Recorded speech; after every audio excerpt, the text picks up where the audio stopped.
Well, shifting our focus today to perhaps one of the less talked about subjects, and the subject is that of jobs. Ladies and gentlemen, the jobs are in country at this point are in distress. Let's take, for example, the classic case of the automobile industry. The auto industry is facing one of its worst crises ever in the last 2 decades. And we're not talking about a job loss of 10,000 or 5,000. We're talking about an estimated job loss of anywhere between 2.3 lakh to 3.5 lakh people across manufacturing and dealership. And if the trend continues, experts believe that as many as 10 lakh people could potentially lose their jobs in the coming few months. This is a scary indicator. But what exactly is causing this job loss all of a sudden? If you look at the sales of the automobile industry, the sales slipped by 19% in the month of July. So July was one of the worst performing months for the auto sector in last 19 years. Such a thing last happened in December of 2000 when the sales fell by 22%. So December of 2000 to July of 2019. That's a 19-year gap.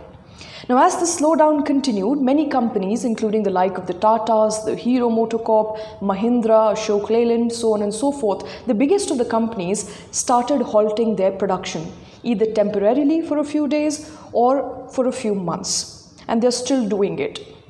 So production cuts were announced across auto companies. And not just that, even dealerships took a hit. About 300 dealerships have been forced to completely shut down till date in the last few months. So why this sudden slowdown, as many of you would want to know what is happening all of a sudden? Many are blaming this on the bad festive season last year, which resulted in high inventory. And the sales this time around were less than anticipated, and therefore there is no way out for the auto companies but to shut shops temporarily.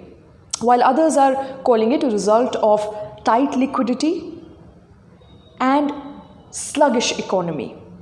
Overall, remember, there's also been bad monsoon. The monsoon has not been very well. There's been deficiency of rains in some parts, excess of rains in some parts. So all these factors combined resulted in low consumer demand.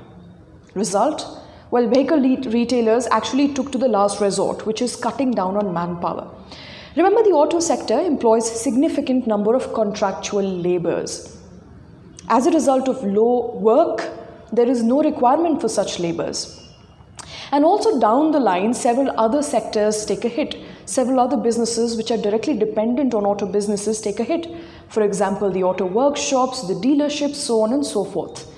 This results in large number of poor rural laborers losing their jobs. And we're talking about a figure of 10 lakh, which is a huge number. And most of these people, remember, are poor people. They're contractual laborers, they're daily wage workers. But what exactly does it mean for the economy? Well, it basically means that all is not too well. Because it's not just the sales of the vehicles, which is an indicator of how well the economy is doing, but other consumer durables like your FMCG products, which are not selling. So it essentially means that people are not buying. Not just a vehicle, but also basic essential commodities.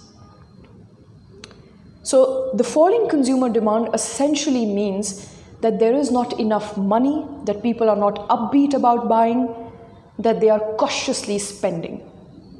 This is a sign that the economy is not doing too well, and the low consumption is a very, very important indicator of the economic activity in the country, and therefore perhaps it's time for the government to focus back on economy.